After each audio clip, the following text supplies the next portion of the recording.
وأصحابه أجمعين বিশ্বনবীর অপমানে না কাঁদে যদি তোমার মন, মুসলিম নয় মুনাফিক তুই, রাসূলের দুশমন। আল্লাহর নবীর শানে দুশমনী করতে শুরু করে দিলেন মক্কার কুরাইশ মুশরিকরা। রাসূল করিম সাল্লাল্লাহু আলাইহি ওয়াসাল্লামের শানে বিভিন্ন মুখে শত্রুতা পোষণ করা শুরু করলো। রাসূল করিম সাল্লাল্লাহু আলাইহি ওয়াসাল্লামের দাওয়াতের ময়দানে ঝাঁপিয়ে পড়ার পর থেকে তার সম্মান মর্যাদা প্রশ্নবিদ্ধ করতে থাকলে এবং তাদের কাছে বিষয়টা খুব কঠিন হয়ে গেল যে তাদের ধৈর্য ভেঙে গেল। তারা রাসূল করিম সাল্লাল্লাহু আলাইহি ওয়াসাল্লামের সাথে শত্রুতার হাতকে প্রশস্ত করে দিল। ফলে তারা ঠাট্টা বিদ্রূপ উপহাস সংশয় সন্দেহ বিশৃঙ্খলা সৃষ্টি ইত্যাদি যাবতীয় প্রকার দুর্ব্যবহার শুরু করে দিল। প্রকৃত পক্ষে প্রথম থেকে রাসূল সাল্লাল্লাহু আলাইহি ওয়াসাল্লামের প্রতি আবু লাহাবের দৃষ্টিভঙ্গি ছিল অত্যন্ত কঠোর ও কঠিন। সে ছিল বনি হাশিমের অন্যতম নেতা। সে অন্যদের চেয়ে রাসূল সাল্লাল্লাহু আলাইহি ওয়াসাল্লামের ব্যাপারে বেশি ভীত ছিল। সেও তার স্ত্রী ছিল ইসলামের গোড়ার শত্রু। এমনকি অন্যান্য কুরাইশগণ যখন ঘোরাক্ষরে নবী করিম সাল্লাল্লাহু আলাইহি ওয়াসাল্লামকে নির্যাতন করার চিন্তা ভাবনা করেননি, তখন আবু লাহাবের আচরণ ছিল অত্যন্ত মারমুখী। বনু হাশিমের বৈঠকে এবং সাফা পর্বতের নিকট তিনি যা কিছু করেছিলেন তা আমরা ইতিপূর্বে আলোচনা করেছি। কোন কোন বর্ণনা এটা উল্লেখিত হয়েছে যে সাফা পর্বতের উপর নবী করিম সাল্লাল্লাহু আলাইহি ওয়াসাল্লামকে আঘাত করার জন্য তিনি এক খণ্ড পাথর হাতে নিয়ে উঠেছিলেন। রাসূল সাল্লাল্লাহু আলাইহি ওয়াসাল্লামের উপর আবু লাহাব যে কত পৈশাচিকতা ও নিষ্ঠুরতা অবলম্বন করেছিলেন তার বিভিন্ন প্রমাণ রয়েছে।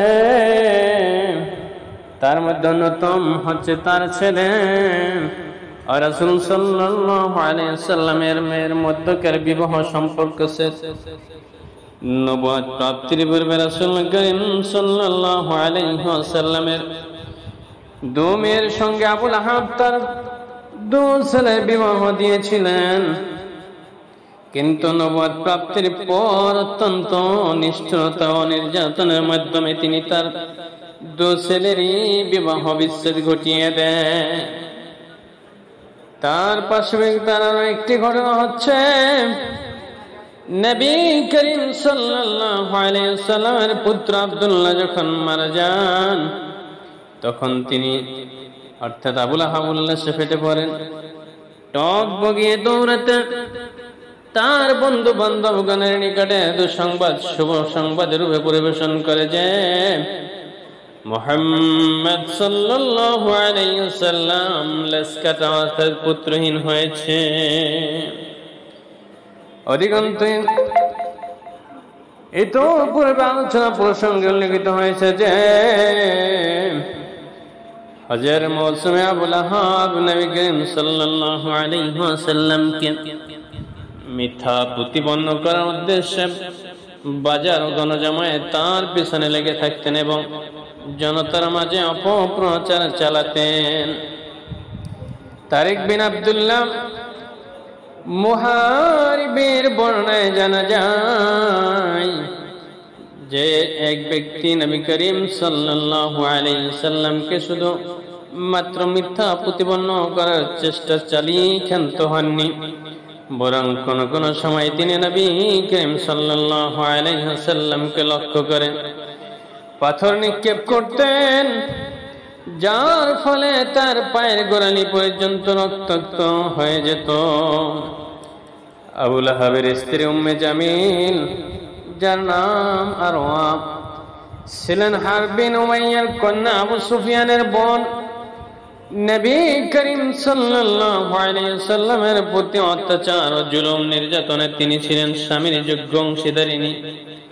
তিনি ছিলেন অত্যন্ত বিদ্বেষ পরায়ণা ও প্রতিহিংসা পরায়ণা মহিলা। এ সকল দুষ্কর্মে তিনি স্বামী থেকে পশ্চাৎপদ ছিলেন না। তিনি নবী করিম সাল্লাল্লাহু আলাইহি ওয়াসাল্লামের চলার পথে এবং দরজায় কাটা সরিয়ে কিংবা পুঁতে রাখতেন। রাসূল সাল্লাল্লাহু আলাইহি ওয়াসাল্লামকে অকথ্য ভাষায় গালিগালাজ দেওয়া, কটূক্তি করা, মিথ্যা অপবাদ দেওয়া ইত্যাদি নানাবিধ জঘন্য কাজকর্মে তিনি লিপ্ত থাকতেন। তাছাড়া মুসলিমদের বিরুদ্ধে নানাবিধ ফিতনা ফাসাদের আগুন জ্বলিয়ে দেওয়া এবং উস্কানি দিয়ে ভয়াবহ যুদ্ধের বিভীষিকা সৃষ্টি করা তার অন্যতম চারিত্রিক বৈশিষ্ট্য। এজন্য আল কোরআনে তাকে হাতাব, খড়ির বোঝা বহনকারিণী বলে আখ্যায়িত করা হয়েছে। যখন তিনি অবগত হলেন যে তার এবং তার স্বামীর ব্যাপারে নিন্দাসূচক আয়াত অবতীর্ণ হয়েছে, তখন তিনি রাসূল সাল্লাল্লাহু আলাইহি ওয়াসাল্লামের খোঁজ করতে লাগলেন। রাসূল সাল্লাল্লাহু আলাইহি ওয়াসাল্লাম তখন মসজিদুল হারামে কাবা গৃহের পাশে অবস্থান করেছিলেন। আবু বকর সিদ্দিক রাদিয়াল্লাহু তখন তার সঙ্গে ছিলেন। আবু লাহাব পত্নী যখন এক মুষ্টি পাথর নিয়ে বাইতুল হারাম পবিত্র গৃহে রাসূল সাল্লাল্লাহু আলাইহি ওয়াসাল্লামের সম্মুখ ভাগে এসে দণ্ডায়মান হলেন, তখন আল্লাহ তাআলা মহিলার দৃষ্টি শক্তি বন্ধ করে দেওয়ার কারণে তিনি রাসূল করিম সাল্লাল্লাহু আলাইহি ওয়াসাল্লামকে দেখতে পেলেন না। অথচ আবু বকর রাদিয়াল্লাহু তিনি দেখতে পাচ্ছিলেন। তার সামনে গিয়ে তিনি প্রশ্ন করলেন, ও আবু বকর, তোমার সাথী কোথায়? আমি জানতে পারলাম যে সে নাকি আমাদের কুৎসারটনা করে বেড়াচ্ছে, আর আল্লাহ করে যদি আমি এখন তাকে পেতাম তার মুখের উপরে পাথর ছুঁড়ে মারতাম। দেখো আল্লাহর শপথ, আমি একজন মহিলা কবি। তারপর সে কবিতা আবৃত্তি করে শোনালো। আমরা মন্দের অবজ্ঞা করেছি, তার নির্দেশ অমান্য করেছি এবং তার দিনকে ঘৃণা এবং নিচু মনে করে ছেড়ে দিয়েছি। এরপর তিনি সেখান হতে চলে গেলেন। আবু বকর রাদিয়াল্লাহু বলেন, আল্লাহর রাসূল সাল্লাল্লাহু আলাইহি ওয়াসাল্লাম তিনি কি আপনাকে দেখেন নাই? আল্লাহর নবী বলেন, না, তিনি আমাকে দেখতে পাননি। আল্লাহ তার দর্শন শক্তিকে আমার থেকে রহিত করে দিয়েছিলেন। আবু বাজ্জারা এই ঘটনা বর্ণনা করেছেন এবং এর সঙ্গে আরো কিছু কথা সংযোজন করেছেন। তিনি বলেছেন যে আবু লাহাব পত্নী আবু বকর রাদিয়াল্লাহু সামনে উপস্থিত হয়ে বললেন, আবু বকর রে, তোমার সঙ্গী আমার বদনাম করেছে। আমি বকর রাদিয়াল্লাহুকে বললেন, না, এ ঘরের প্রভুর শপথ তিনি কোন কবিতা রচনা কিংবা আবৃত্তি করেন না, আর না সে সব তিনি মুখিয়ে আনেন না।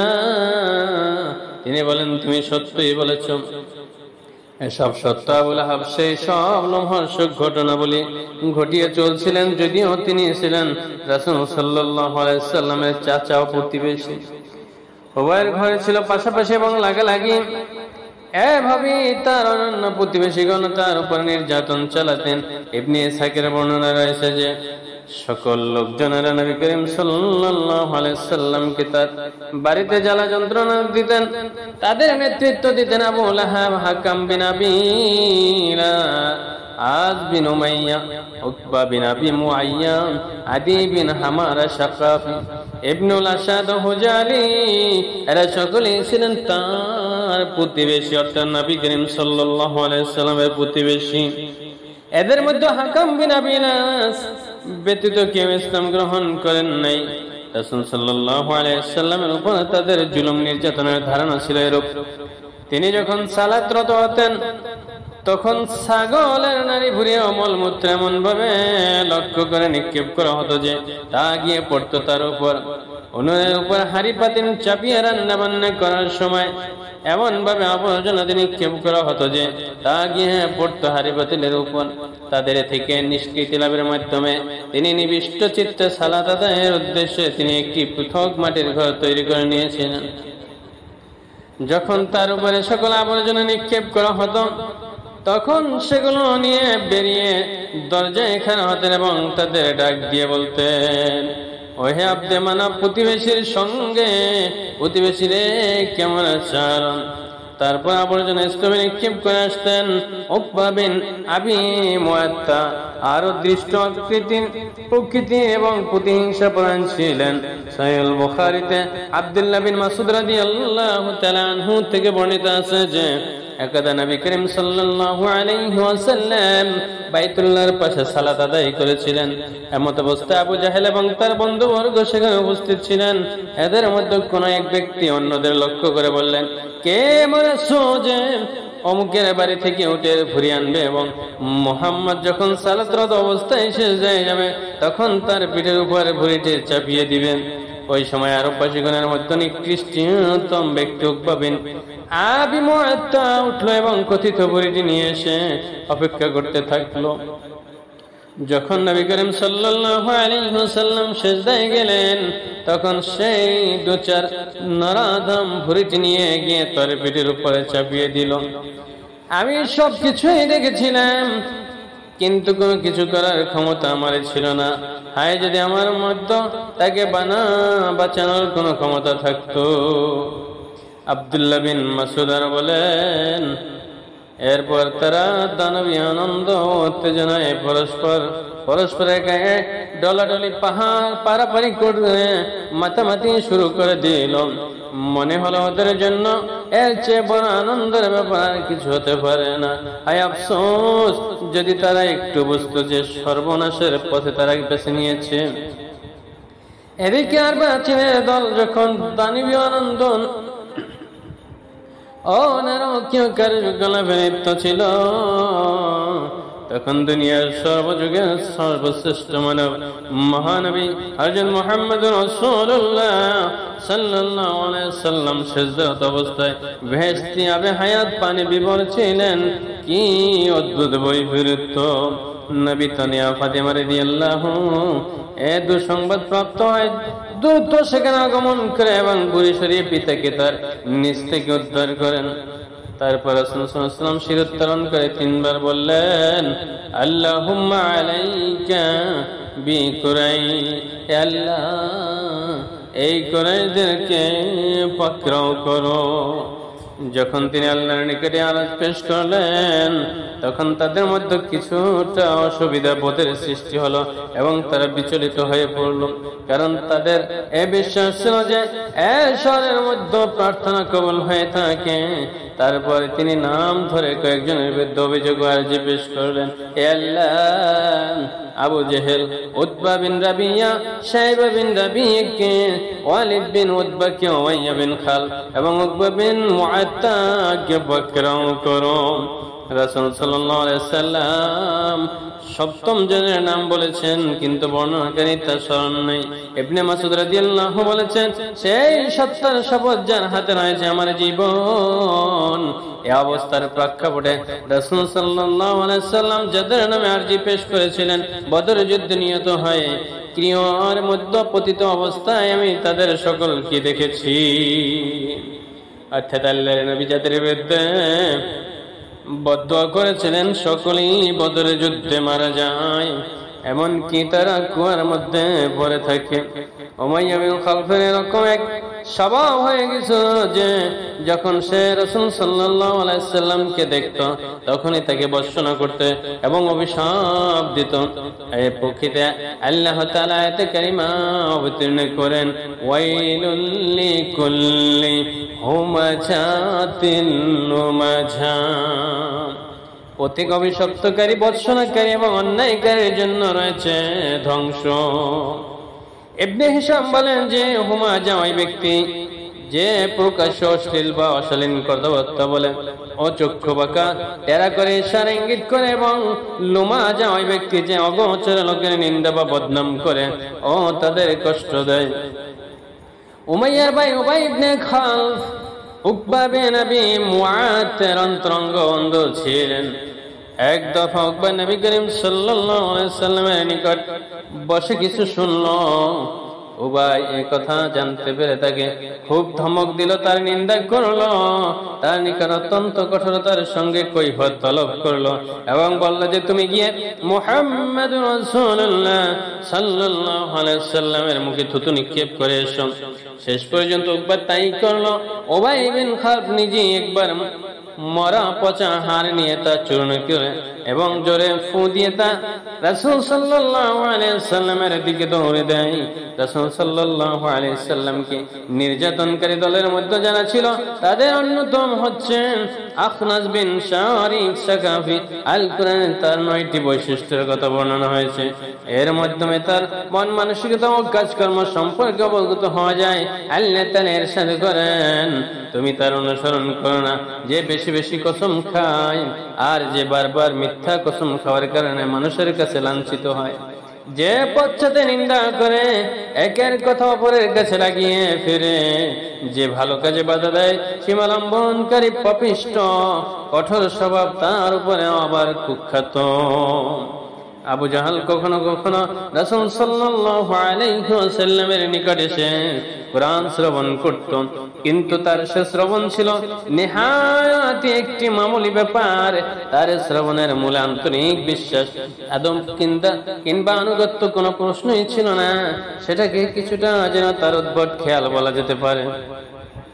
সে রাসূল সাল্লাল্লাহু আলাইহি ওয়াসাল্লামকে অশ্লীল কিংবা কর্কশ কথাবার্তার মাধ্যমে কষ্ট দিতে এবং আল্লাহর পথে বাধা সৃষ্টি করত। অধিকন্ত অন্যায় অত্যাচার থেকে ক্ষেত্রে সফলতা হওয়াটাকে গর্বের ব্যাপার মনে করে গর্ব করতে পথ চলত। মনে হতো সে যেন মহা গুরুত্বপূর্ণ কোনো কাজ সম্পাদন করেছে। কোরআন মাজিদে এই আয়াত তার সম্পর্কে অবতীর্ণ হয়েছে, ফালা সাদ্দাকা ওয়ালা সাল্লা, কিন্তু না, সে বিশ্বাস করেনি, সালাত আদায় করেনি। সে ব্যক্তি রাসূল সাল্লাল্লাহু আলাইহি ওয়াসাল্লামকে প্রথম দিকে যখন থেকে সালাত পড়তে দেখলো তখন থেকে সালাত হাতে নিবৃত করার চেষ্টা চালাতে থাকে। এক দফা নবী করিম সাল্লাল্লাহু আলাইহি ওয়াসাল্লাম মাকাম ইব্রাহিমের নিকট সালাত পড়েছিলেন। এমন সময় সে সেখান দিয়ে যাচ্ছিলেন, তাকে দেখে সে বলল, মুহাম্মদ, আমি কি তোমাকে সালাত পড়া থেকে বিরত থাকতে বলিনি? সঙ্গে সঙ্গে সে নবী করিম সাল্লাল্লাহু আলাইহি ওয়াসাল্লামকে ধমক দিল। নবী করিম সাল্লাল্লাহু আলাইহি ওয়াসাল্লাম ধমকের শুনে তার এই কথার কঠোর প্রতিবাদ করলেন। প্রত্যুত্তরে বললেন, হে মুহাম্মদ, আমাকে কেন ধমকাচ্ছ?